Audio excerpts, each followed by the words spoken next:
না তো।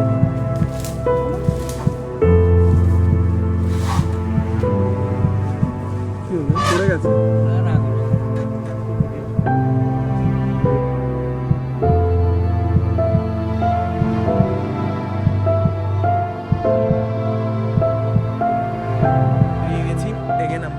আজকে দুপুরে সাফারিতে, আর আজকে যাচ্ছি মানাসের দিকে, রয়্যাল মানাসের দিকে, ভুটানে, যেটা দাদা এখান থেকে নুন কিনছে, তারা দেখাচ্ছে কিছু প্ল্যান রয়েছে, আমাদের কিছু প্ল্যান রয়েছে, সেই প্ল্যান ওয়াইজ নুন কিনছি, গাড়ি চলে এসছে। আর আমি এই জামাটা আবার পরে নিয়েছি, কারণ লাকি মনে হচ্ছে, কারণ কালকে এতগুলো সাইটিং হয়েছে, আমি জানি না কেন, তো হোপসো বেটার আজকে সাইটিং হবে। আর মানাসে যাবো, আর এখান থেকে নুন কেনা হচ্ছে, দেখুন।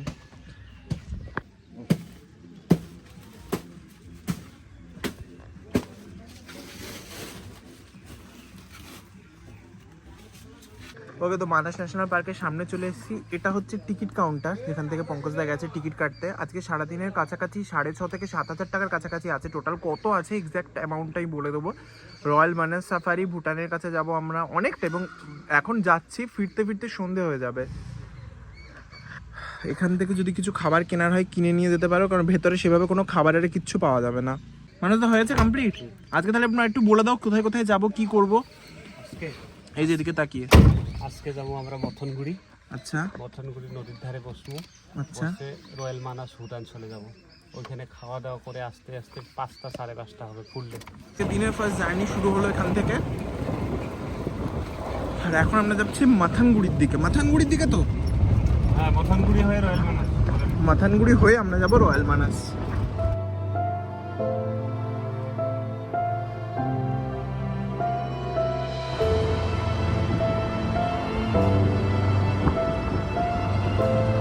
কালকে সন্ধ্যেবেলায় যখন সবার শেষে এখানে এসেছিলাম, দুটো বাইসন সাইটিং হয়েছিল আর দুটো রাইনো সাইটিং হয়েছিল সন্ধ্যেবেলাতে যখন এসেছিলাম।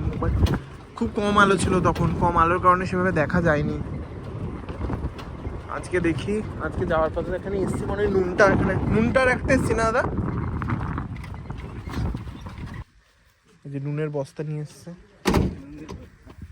কালকে এখানটাই ছিল, এখানটাই নুন খাচ্ছিল। বাইসন ছিল একটা, দুটো বাইসন ছিল, এখানে একটা বাইসন ছিল, এখানে একটা বাইসন ছিল। আর রাইনোর তো ভিডিও দেখিয়েছি মর্নিংয়ে। অ্যাকচুয়ালি ওটাই যেটা বলেছিলাম, নুন ছড়িয়ে রাখে, সেই নুনটা চাটার জন্য আসে অ্যানিমালসগুলো। তো এখান থেকে সাইটিংটা হয় নর্মালি। এটা দেখুন, একটা বাফেলোর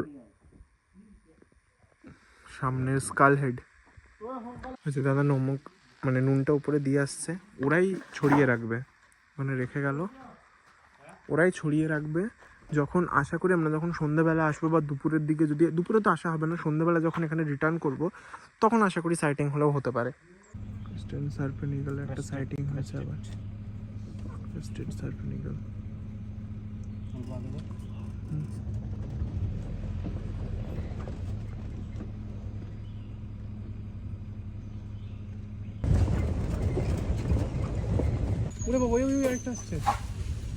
দেখুন, হাতি, হাতির একটুলেই চার্জ করেছিল,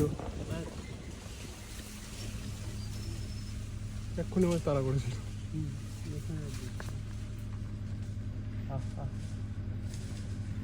ওই যে আরেকটা দমটু হয়ে যায়।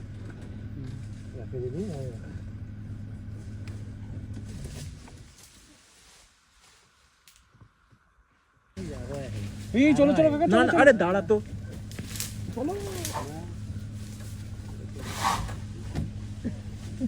কি হলো, পড়ে গেছে, পুরা রাগ উঠছে। ভিডিও ও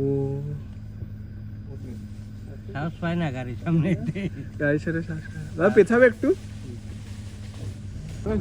ভেঙেছিল, গিয়ে খাচ্ছে, গুড়িয়ে দিতে পারে না চাইলে এগুলো। এটা one of the best experience হলো। কেমন লাগলো সেটা, ভয় লেগেছে, তেড়ে আসছে। এর থেকে বেস্ট এক্সপিরিয়েন্স নেই। কাকা ছিল পিছনে, পিছলে পড়ে গেছে, নিচে স্ল্যাব ছিল, স্ল্যাবে পিছলে গেছে, ভিডিওটা তো দেখলেন। না হলে পঙ্কজদা বলছে যে আমি দেখে এই জায়গায় রেখেছি, এখানে পিছলাকে যাতে পড়ে গেছে। বেস্ট এক্সপিরিয়েন্স লাগলো এটা।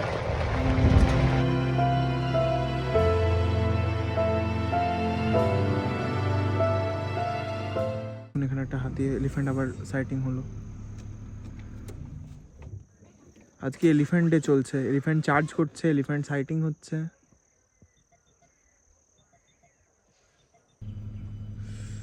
অ্যাকচুয়ালি নাম কি এটার? Malayan gents squirrel. Malayan gents squirrel. বাংলায় কাঠবিড়াল কয় নাকি? এটা কাঠবিড়ালি এত ছোট বড় কাঠবিড়ালি উঠে গেছে।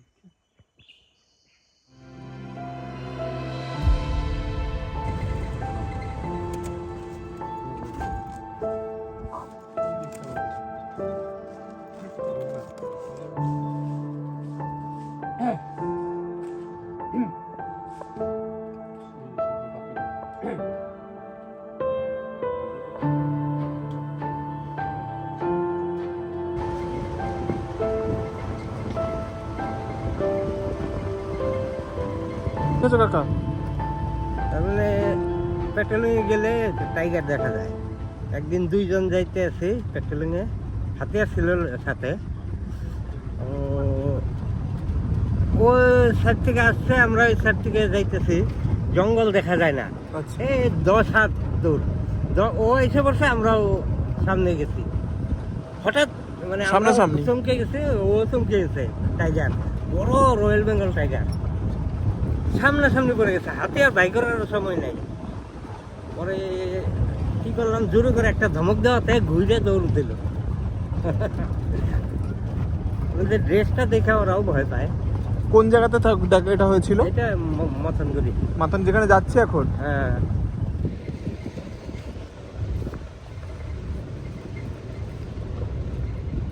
এটা কোথায় এন্ট্রি করলাম এখন? মথনগুড়ি মাথানগুড়ি নদী ধার এন্টার করলাম। আর মাথানগুড়ি কি ইন্ডিয়ার মধ্যে? আচ্ছা, এটা এখানে ইন্ডিয়ার মধ্যে। ও দেখুন, এখানে একটা ক্যাফেটেরিয়ার মতো করা রয়েছে। এই যে উটার আমি দেখে নিছি, কি আছে? ডুবে গেল। স্মট কোটেড উটার আছে জলে। ও আচ্ছা আচ্ছা, উটার বুঝতে পেরেছি। বুঝেছেন? উটার দিয়ে অনেকে ফিশিংও করে। হ্যাঁ, ও বাইরে হবে এখন। এইটা হলো আপনার ভুটান, ওইদিকে।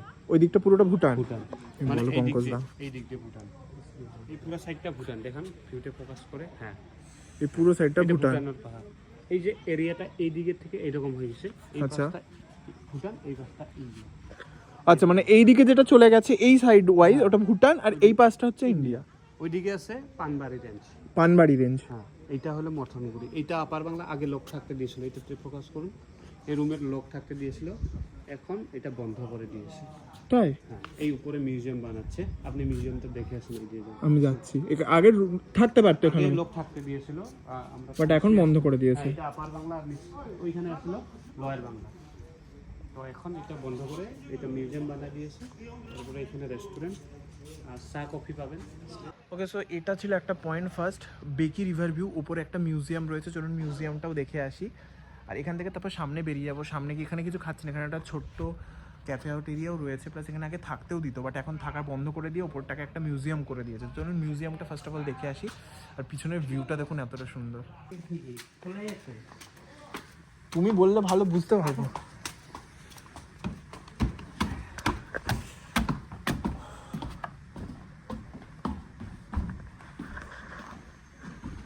বাপরে, উপরেরটা কিসের ফসল? এটা উপরে বড় হাতি? ছোট হাতি? বড় হাতির মাথা নিচে আছে। নিচে আছে, দেখবো। আর এটা হচ্ছে ওয়াইল্ড বাফেলো। এটা গড়ের রাইনো। আচ্ছা, এটা হচ্ছে রাইনোর। ডিয়ারের ইয়ে রয়েছে। আর এটা হচ্ছে মানুষের পুরো এরিয়াটা, এতটা এরিয়া জুড়ে মানুষ রয়েছে। ব্ল্যাক প্যান্থার দেখেছো? কোন জায়গাতে? ওইটা দেখেছি আমি, এই যে এই রাস্তায় আসলাম যে ওই রাস্তাতে। কতদিন আগে? ওইটা কি বলবো, মাঝে মাঝে দেখি, 2-4 দিন পরে পরেই দেখি ব্ল্যাক প্যান্থার। ব্ল্যাক প্যান্থারের ছবি দেখিও না যে থাকে, বর্তমান নাই, এর সাথে নাই। আর বেঙ্গল টাইগার দেখেছো কতদিন আগে? ওটা হয়ে গেল 1-1.5 মাস হলো। বেঙ্গল টাইগার দেখেছো?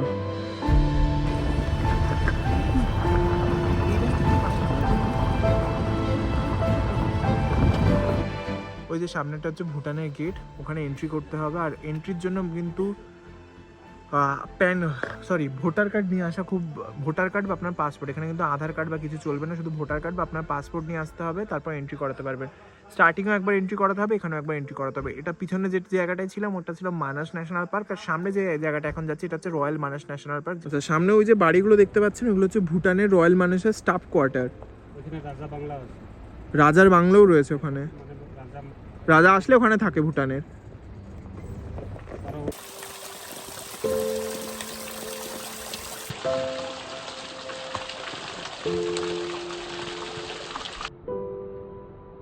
সামনের যে জায়গাটা দেখছেন এটা হচ্ছে ভুটানের ইমিগ্রেশন গেট, এখানে ইমিগ্রেশন করতে হবে। আমাদের করতে হবে না, আমাকে করতে হবে, যেতে হবে?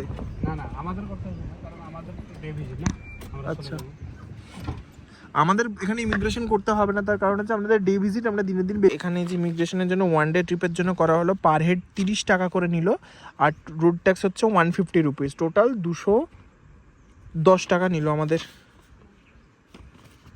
এটা হচ্ছে এই যে মানস ডিপার্টমেন্টাল রেভিনিউ আর custom minister of finance Bhutan. Card provide করে দেবে ওরা আমাদের, দেখুন কার্ড নাম্বার 2 ইস্যুইং অথরিটি। আর এই আপনাদের ভোটার কার্ডগুলো জমা রাখবে এখানে, আর এই কার্ডটা এসে এখন ফেরত দেবেন, তারপর আপনাদের ভোটার কার্ডগুলো ফেরত দেবে। এটা হচ্ছে এখানের ভিজিটিং কার্ড, তো এটা দাদার কাছে রেখে দাও। আমি এখন আছি ভুটানের মাটিতে, আর ইন্ডিয়া থেকে ভুটানে যাচ্ছি এখন। আর এই হ্যাঙ্গিং ব্রিজটা ধরে বেরোচ্ছি আমরা সামনের দিকে, আর দেখুন পিছনটাও খুব বেটার একটা জায়গা রয়েছে, আর সামনেটা আরও সুন্দর জায়গা।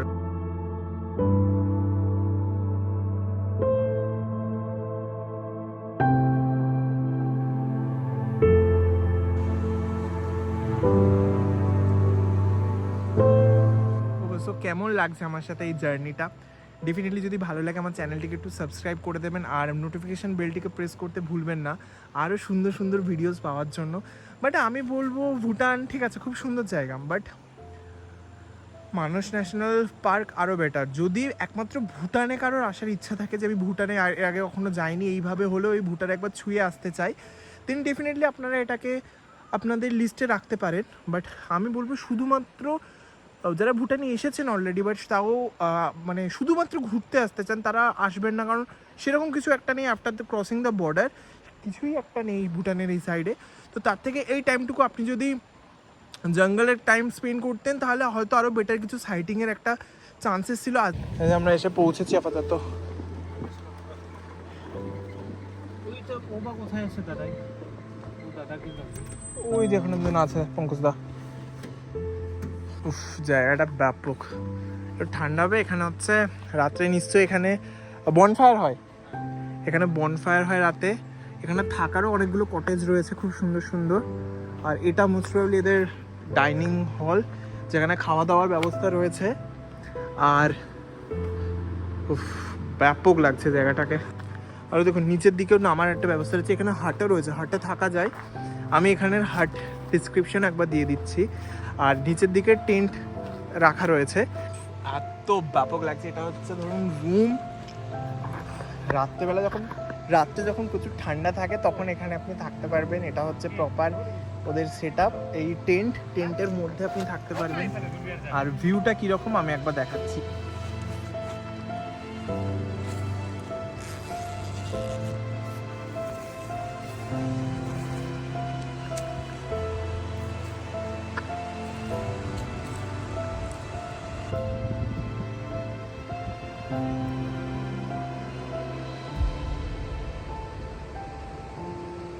ওকে, ঠিক আছে, এটা দেখেন, এটা পর্ক, আচ্ছা ঠিক আছে, এটা পর্ক, এটা চিকেন, এটা চিকেন, আচ্ছা এটা হচ্ছে আলু ভাজি, মিক্স ভেজ বলে, মিক্স ভেজ, এটা হচ্ছে ডাল। আচ্ছা আমাদের ভুটানের লাঞ্চ।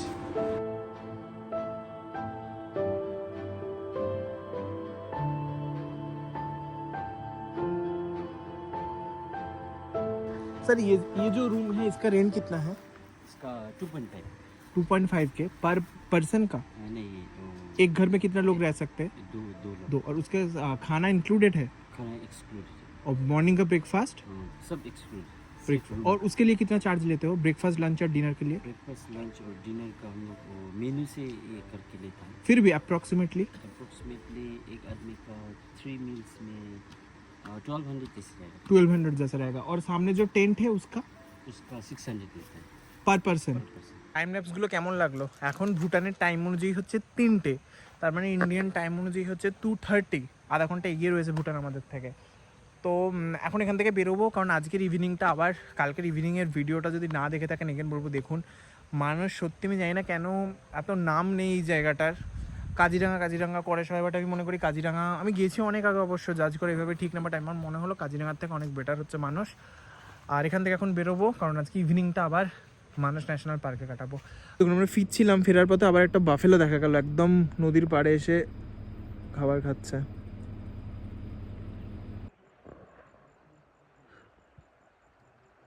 হাতি জল খেতে এসছে ওখানে। চলুন ফটাফট বেরোই। তো গুলো বাফেলোরও চড়ছে। সকালে যেখানে নুন ছড়িয়ে দিয়ে গেছিলাম ওই নুনগুলোই খেতে এসেছে। ওখানে একটা রাইনো আছে আর বাকি সব বাফেলো। আর এখানটাতেই নাকি বেঙ্গল টাইগার দেখা গেছে কিছুক্ষণ আগে, আমাদের আসার কিছুটা আগে। ওকে, সো আমরা এখন চলে আসলাম আবার সেই যেখানে সকালবেলা লবণ ছড়িয়ে গিয়েছিলাম ওই জায়গাটা। এখান থেকে জাস্ট একটু দূরেই আছে গেট থেকে বেরিয়ে যাব। কালকে মর্নিংয়ে চেষ্টা করছি এলিফ্যান্ট সাফারি যদি আরেকটা টাইম করা যায়, তো এলিফ্যান্ট সাফারির ভিডিও আলাদাভাবে আসবে। আর কালকে আমি ভিডিওটা এন্ড করতে পারিনি, আমি আজকে একদম এখানে যাদেরকে দেখতে আসে তাদের সাথে ভিডিওটা এন্ড করে দিচ্ছি। So thank you for watching this video guys. যদি ভালো লেগে থাকে ভুটান ভ্রমণ এবং তার সাথে বাকি জিনিসগুলো, ডেফিনেটলি ভিডিওটা লাইক করবেন। আর আমি মনে করি যে ভুটান ঘুরতে তখনই যাবেন যখন আপনার ভুটান দেখার একমাত্র ইচ্ছা রয়েছে, ভুটানে আপনি কখনো যাননি, শুধুমাত্র সেই সময়ের জন্য ভুটান যান। না হলে সেই টাইমটুকু মানুষের স্টে করার চেষ্টা করুন। কারণ আপনি শুনলেন আমরা এখানে আসা মাত্র এর একটু আগে জাস্ট এখানে এই জঙ্গলটাতে রয়্যাল বেঙ্গল টাইগারের সাইটিং হয়েছে। তো কেউ আজকে আবার ব্ল্যাক প্যান্থার পেয়েছে। তো সেই অনুযায়ী একটু চেষ্টা করবেন যে যদি যতটা টাইম মানে মানুষ ন্যাশনাল পার্কে কাটানো যায়, দূরের দিকে না যায় ভালো। কারণ এমনিতে অনেকটা টাকাও কাছাকাছি 6,500 সামথিং মতো পড়লো টোটাল দুজনের আমাদের পার পার্সন। যদি যদি আরও বেশি হয় তাহলে হচ্ছে সামান্য কিছু অ্যামাউন্ট বেশি পড়বে, বাট এই 6,500 থেকে 7,000-এর মধ্যে 4 থেকে 5 জনের আপনাদের হয়ে যাবে। আর এই হচ্ছে ভিউ, পুরো একদম বাফেলোর পুরো একদম ক্ষেত ভর্তি রয়েছে। এখান থেকে বেরিয়ে যাব, রুমে যাব, দেন রাতে কালকের দিনটা হয়তো আমরা এখানে তো আছি জানি না, এখনো শিওর না, দেন পরশু দিন কিন্তু আবার আমরা এখান থেকে ব্যাক করে যাব। So thank you for watching this video guys. যদি ভিডিওটা ভালো লেগে থাকে তো ডেফিনেটলি চ্যানেলটি সাবস্ক্রাইব করবেন এবং নোটিফিকেশন বেলটিকে প্রেস করতে ভুলবেন না ফার্দার আরও নতুন ভিডিওর আপডেট পাওয়ার জন্য। Thank you very much.